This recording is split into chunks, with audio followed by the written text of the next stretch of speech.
ખાસ કરીને ધર્મ પરિવર્તનના વિષયની અંદર તો સરકારી અને કાયદાકીય સકંજામાંથી છૂટવાની બારી નહીં બચે તે પ્રકારના પગલાં ભરવામાં આવશે।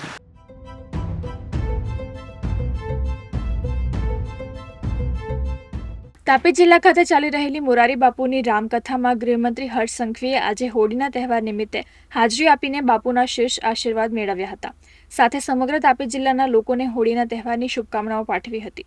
તો બીજી તરફ ગૃહ રાજ્યમંત્રી દ્વારા જાહેર મંચ પરથી એક મોટું નિવેદન કરવામાં આવ્યું હતું અને જણાવ્યું હતું કે આદિવાસી વિસ્તારના ભોળા આદિવાસી લોકોને અમુક તત્વો દ્વારા ફોસલાવીને ખોટા રસ્તે લઈ જનાર લોકો પર સરકાર દ્વારા ગંભીર પગલાં લેવામાં આવશે, જેમાં પણ ખાસ કરીને જો જિલ્લામાં ધર્મ પરિવર્તનને લઈને કોઈપણ પ્રકારની પ્રવૃત્તિ કરીને ખોટી રીતે ફસાવવામાં આવશે તો તેવા લોકોને કાયદાની કોઈ પણ છટકબારી નહીં બચે।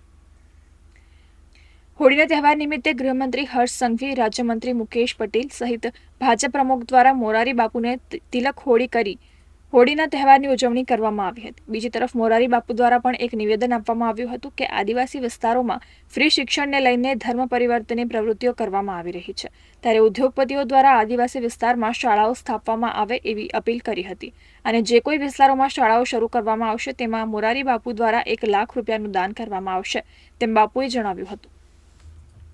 સત્કર્મ થાય, લોકો પાસે ગરીબાઈ છે, માટે જો ફ્રીમાં શાળામાં શિક્ષણ મળે તો એવું સારું શિક્ષણ, વધારે શાળાઓ ખુલે। સરકારી શાળાઓમાં તો મફત જ શિક્ષણ છે, આપણે ત્યાં એમાં કોઈ પ્રશ્ન જ નથી, પણ વધારે એવી શાળાઓ તો આ બધાને અમે રોકી શકીએ કે તમે આ શાળાઓમાં ભણો। સરકાર પોતાનું કામ કરતી જ હોય છે। તમે બાપુ મોટા ઉદ્યોગપતિઓને શિક્ષણ માટે કંઈક કહો, આપને પ્રણામ। ખાસ કરીને ધર્મ પરિવર્તનના વિષયની અંદર જો કોઈ બી પ્રકારે કોઈ બી ગામમાં જો ખોટી રીતે ફસાવવામાં આવશે